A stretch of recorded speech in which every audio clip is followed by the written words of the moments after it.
Welcome to the AVL Simulation Podcast, where engineering missions take off. Join us as we navigate the evolving universe of digital engineering and simulation in the automotive and energy industries. Explore the forces shaping the AVL simulation software suite and hear how pioneers across the globe use it to outpace competition. Strap in. Our mission begins now. Welcome your host to today's episode. Welcome back at the AVL Simulation Podcast. I'm Max Sommer, and today we're heading straight to the frontiers of alternative fuels innovation. My guest is Emmanuella Sotiropoulou, Vice President and co-founder of Prometheus Applied Technologies. With her background in electrical and mechanical engineering, Emmanuella has helped shape groundbreaking solutions that convert combustion engines to run on hydrogen, ammonia, and methanol. We'll talk about the engineering philosophy behind Prometheus, her view on simulation as a tool for building trust, and the pioneering spirit needed to break new ground, sometimes literally. Let's dive in. Emmanuella, please give our audience a brief description of your company and your role in it. Prometheus.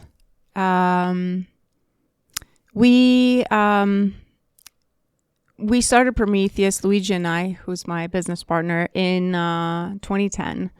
And the idea behind it is to provide combustion solutions to the industry, to OEMs. Those are our customers. And primarily we started with pre-chamber spark plugs or pre-combustion chambers. And now it's expanded to a complete combustion solution.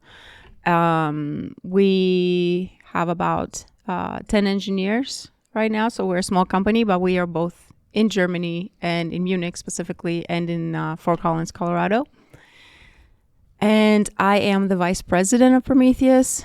But in a small company like ours, it just means that I do everything. So from being finance to, finding and calling and managing minor things for the office to technical lead, coming to conferences like today, and also doing this podcast. Great. And we will touch on many topics throughout this podcast.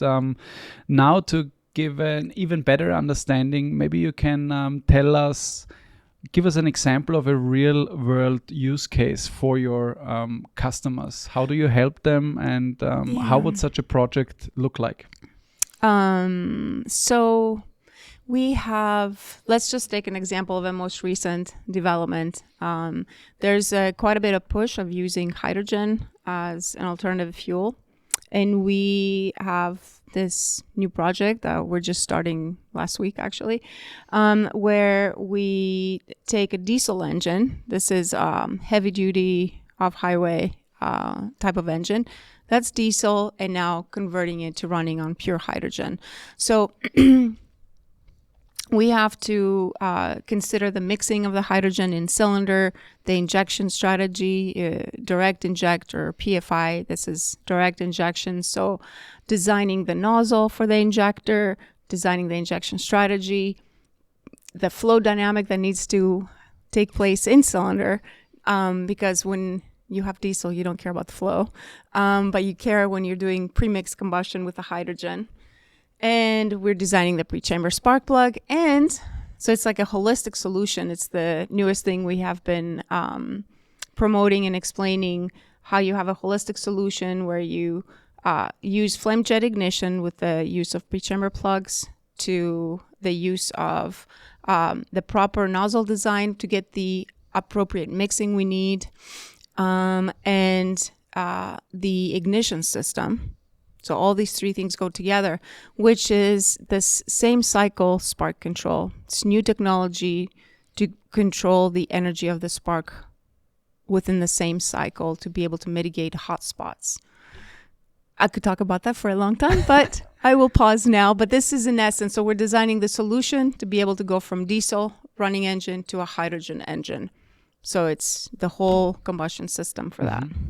And your customer groups, could you segment them a little bit? Who are they? Who are you working for? So our customers are engine OEMs, and the applications they span from drones to trucks, buses, these heavy duty on and off highway, power generation, marine applications. So, if it can do combustion, it's reciprocating engine, we can do it. So it's a huge breadth of applications. Beautiful.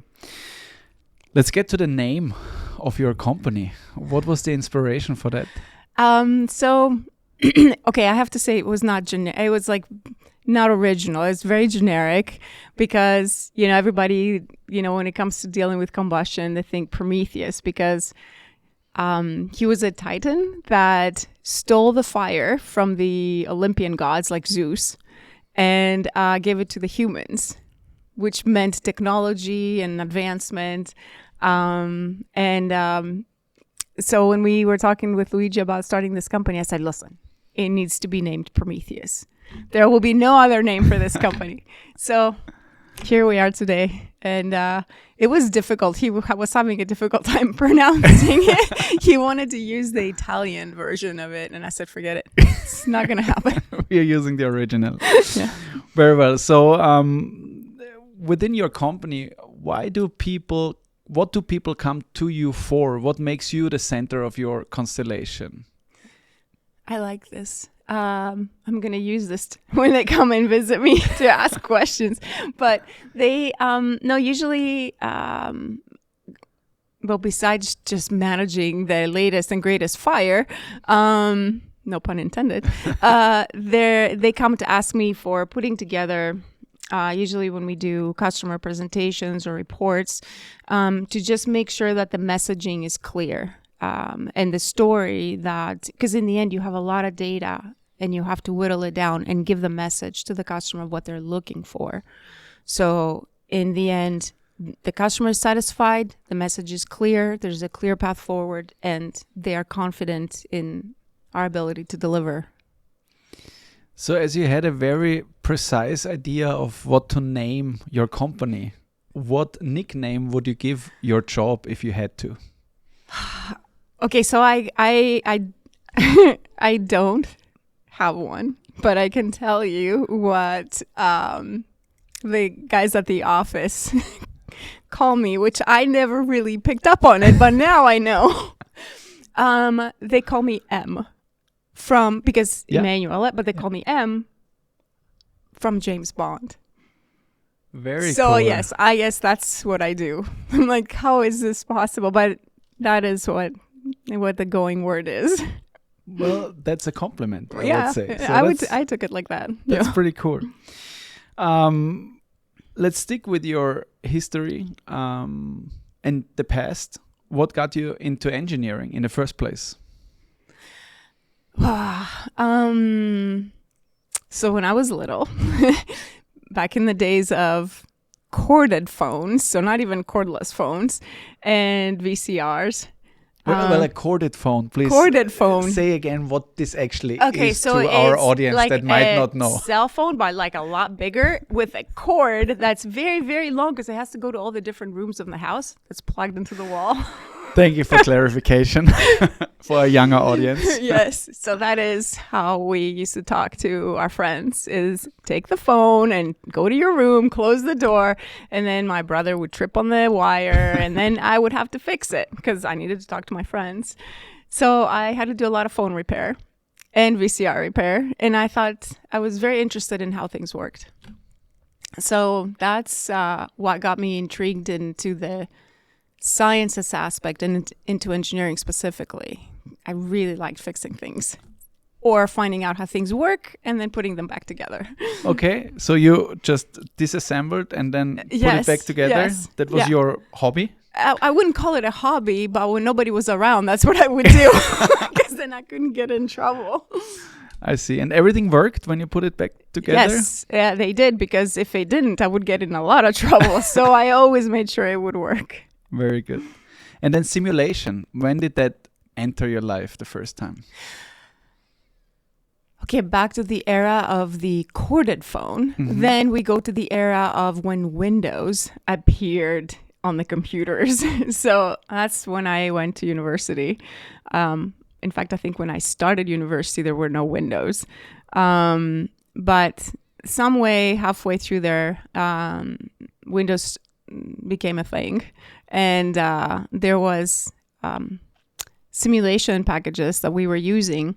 And my school background is electrical engineering, so it was for circuit simulation. So that is when I was exposed to it for the first time, and I really enjoyed it because you could do so many things and move so many things like resistors, capacitors, and see, what is that doing to the resonance of the circuit, which I know the MEs listening right now are rolling their eyes. But it's the ability to do something like that a lot faster than going to the lab and having to power everything, design everything, and measure everything. So I really enjoyed simulation from the early days of possibly having simulations. Great. Sticking with simulation, but moving now into your core topic, combustion engines. Where do you see the potential for simulation? And maybe you can give us an overview. Where did we start with simulation for combustion engines? Where are we today? And where do you think we can be tomorrow? So I remember when I was first exposed to combustion simulations. It wasn't even combustion, it was just flow for an internal combustion engine. It was probably in the early 2000s, and they were quarter models of the cylinder because of the computational capability was not there. And we've gone from quarter models, cold simulations, to now, full models, combustion simulations, the highest degree of predictability. And, the sky's the limit when it comes to, being able to come up with solutions. So I think in the end, with let's say the AI introduction in our world, I think it's going to help us advance even more the ability of these tools to be used by engineers with innovation to create solutions. So I have high hopes in what can happen. So the simulation methodology that you're referring to is CFD, Yes. computational fluid dynamics. If you want to listen to some doubters of CFD, you sometimes hear the term colors for directors. What would you say to somebody who is approaching you with this statement? Yeah, that's. It has happened, and I get a very strong emotional reaction because Prometheus provides solutions that work in the industry. Otherwise we would not be in business, based on tools like AVL Fire that we use for CFD, that allow us to check these solutions and make sure they work before we go to a customer and say, please test this. So what I say to people that think it's color for directors or whatever, your experience is not right. I'm not sure who you've been talking to, but come talk to me and I will explain to you how it is not. And indeed, it has value, a tremendous value, especially now with all these alternative fuels that we're trying to get them to work to help the world. How come, especially with alternative fuels? What makes it so important in this field? Engines have been around for more than 100 years. Diesel, gasoline. Now, as we go to alternative fuels, we need to have more, I want to say complicated, but they need to be more refined solutions to make these fuels work. Hydrogen is a difficult fuel to keep it in a combustion regime that is safe and stable. So you have to come up with these solutions, like I was saying, this holistic solution. This is not possible without CFD. It is absolutely not possible. We will never have a solution. The ammonia, any kind of alternative fuel needs a slightly more complicated solution to get it to work.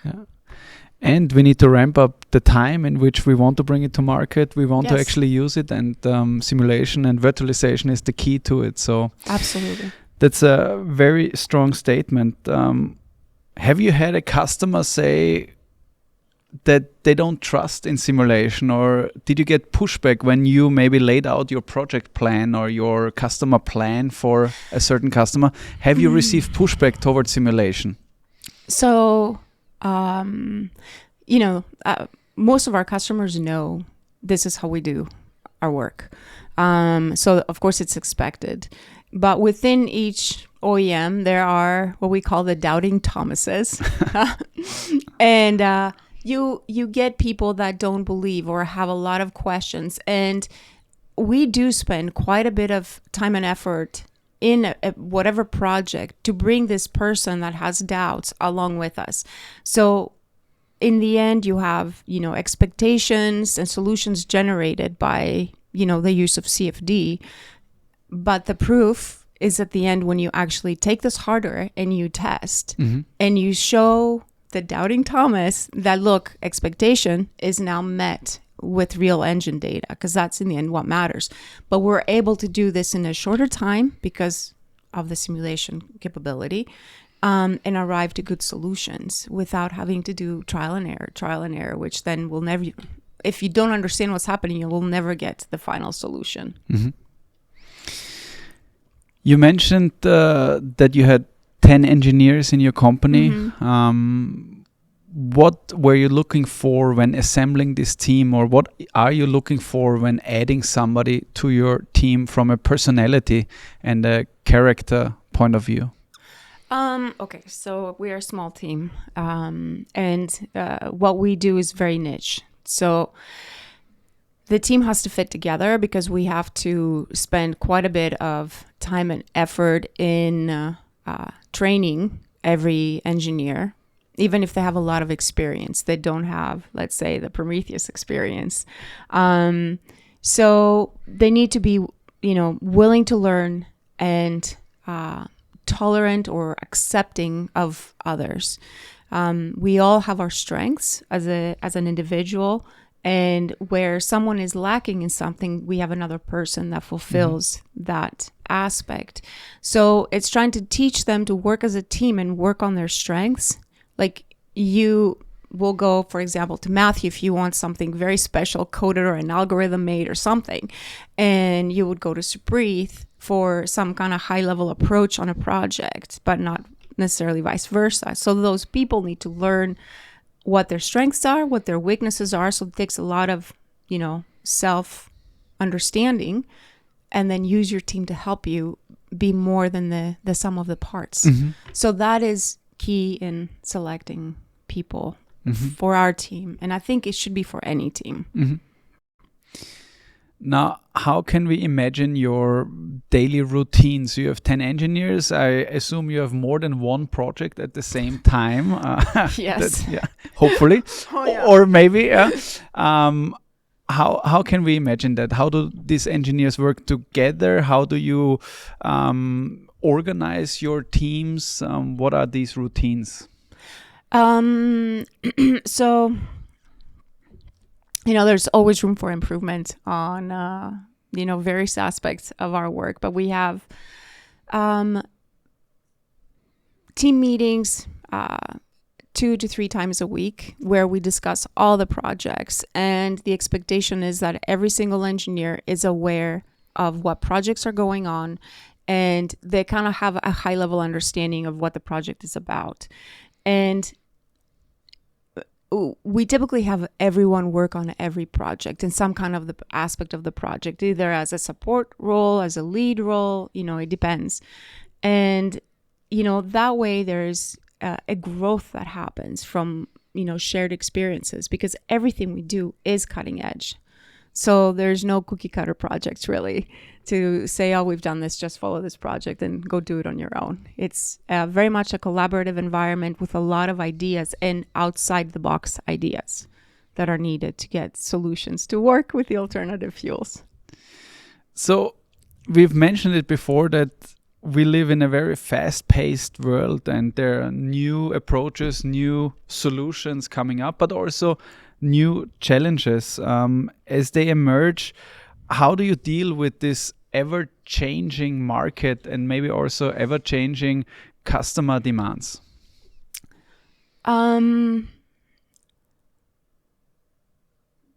It's a good question, and what we try not to be is reactive. In a sense, we see an opportunity, or we have an idea, like I'm not going to speak for the methanol yet because we haven't published that officially yet. But for the hydrogen that we've published quite a bit about is coming up with this idea of the same cycle spark control, which is something that it doesn't even cross people's minds as possible. And we said, let's do this because this is the only way you can make a hydrogen engine have diesel-like performance. It needs to have diesel-like combustion stability. So we come up with a technology and we promote it. So you end up leading the customer to say, oh, yes, I do need this. And I didn't know I needed it. So trying to break new ground and find solutions to problems that they have accepted as status quo, and they shouldn't. So that's where Prometheus likes to be, is leading the pack, so to speak, and not so much on the reaction of following, the industry trends. I mean, we're all a slave to that at some point, when there's electrification happening and the internal combustion engine is dying slowly, and now there's a revival. Okay, that's good for business. Now let's find solutions to get there faster. It almost sounds like the romantic engineering spirit is really being lived at Prometheus, if that's Yes. that's what I take away. You're looking for the next big thing. And I think you mentioned it before that the worst thing you can do to your team is to give them a project that has already been done before and just repeat it. Maybe you can touch on that. What kind of team do you need? What personalities do you need that are so eager to do something new? And something new in this field means to learn something new, I would assume. Young and eager. I mean, that is the trend that I have seen in the people that are interested in pushing the limits, and they have to have vision. So, it is romantic. It is my dream job. When I was, looking for a job out of school, I wanted to be able to be doing R&D is what I would say. But, in the end, it forms itself in what Prometheus stands for today. So, if you're driven by learning, you belong at Prometheus. And that is, if I had to distill it in one thing, that has to be it. That's a very cool statement. If we go back to simulation, this is why this podcast is actually there for, to talk about simulation as a whole. Where do you see the most untapped potential for simulation in your area, obviously? Well, if I had to pick one region, or maybe two, untapped potential would be, some individual will hate for me saying that, but it would be the mesh. Okay. I would like this to be somewhat more efficient than it is today. I understand why we need to have it, but I think we can make it be faster. Computationally speaking, not to take so many hours to run the code, to mesh something. That would be an improvement. Chemical mechanisms need quite a bit of help because there's no investment by universities on, that's the only people that do chemical mechanisms are university people that don't necessarily understand that our industry, the internal combustion industry, we need different temperatures and pressures to be having these mechanisms work. So there's a couple of things to just improve simulation and predictability. But other than that, as time progresses, computational speeds are increasing, so we get results faster. And then there's this big trend of artificial intelligence in the industry and in the software area overall. What's your take on artificial intelligence in simulation and maybe certainly in CFD? Anyway, I think maybe naively so, but I think it's a good thing. I think AI can help us, get better codes faster,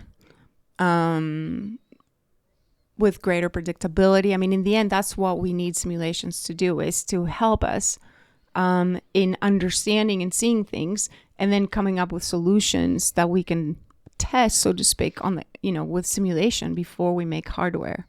So I think AI can help with being able to, find the shortcomings and improve the code, so to speak, even the speed, those aspects. Well, thank you for this deep dive into your work, the simulation aspect. Now we want to wrap up with some, I would say, personal, professional questions to you. And you are traveling the world, you're steering your company. How do you keep your work-life balance? Yes, the work-life balance. So I will tell you, I struggled with this for many years, especially having started Prometheus, which literally takes a lot of time and dedication. And I know Elon Musk is not popular these days, but I remember when he would say, "Oh, I sleep in my office," I thought, "Oh, thank God, someone else is doing this too." So because I literally had to do that, because we had projects and it was just I needed to check the simulation at 2 a.m. or something, whatever. I was like, I'm not going home. So in the end, there is really what you do to recharge yourself. That's my personal perspective. Of course, you need to have family. My husband is very supportive to in your goals and dreams, and to be able to recharge yourself with the work that you do. Mm-hmm. So I think it's up to the individual. Everybody has their own work-life balance. Mine is a work-work balance, so I'm happy with it. And what do you then actually do to recharge the batteries? Because I would assume, like for any other person in the world, maybe you're the chosen one. Right. But I guess also that you get tired sometimes, not only physically, but also mentally. Oh, sure, I do. I mean, I get tired a lot, especially with jet lag. But this podcast is very exciting for me. So that definitely, I mean, I know I'm going to leave this podcast room today and I'm going to feel really excited that I did this, and presentations and conferences, and being able to interact with, high caliber individuals that really get simulations, really get our industry, from different aspects of our industry, to be able to have conversations to say, how do we move our industry forward? How do we help each other in the world in the best way possible? So that makes me excited and energizes me. I don't ever say, "Oh, I'm done with the presentation and I feel so tired." Like, I can't say that. I get really excited about it. That's very cool to hear. So we are participating in your recharging That's right. process. Thank you. Which is great, and you owe us, basically. Pretty much, yes. You're right. Very cool. So after years on the job, what have you taken away? Is there something you wish you would have never learned? Oh, God, no. No, there is never a lesson to be learned that you would say, "Oh, I'd rather not learn this lesson." That is not something I would ever say. And we have the philosophy at Prometheus where we say, you never lose when you learn. Because, yeah, of course, we have some combustion solutions that didn't work exactly as expected, but what did we learn from it? So we don't do it again. So, yeah, it's always a good learning experience. There's no bad ones. And if you could give your 20-year-old self some advice for the future and making a career in this industry, what advice would that be? So at 20, I was still at university, and I was very nervous that I didn't know what engineering was, that I would like it. I mean, I had no clue what I was getting into, really. So I would think I would go back and say, okay, don't worry, you're just going to love it. So stick with it and it will be fine. Beautiful. Thank you so much for your time and this conversation, and I wish you a great rest of your day. Thank you. Thank you, Max. Thanks for joining us on the AVL Simulation Podcast, where engineering missions take off. We hope today's journey through the world of simulation sparked new ideas and perspectives. To keep up with future episodes, subscribe wherever you get your podcasts. And if you're ready to accelerate your digital engineering mission, visit avl.com for more insights. Until next time, keep simulating, keep innovating, and keep pushing the boundaries.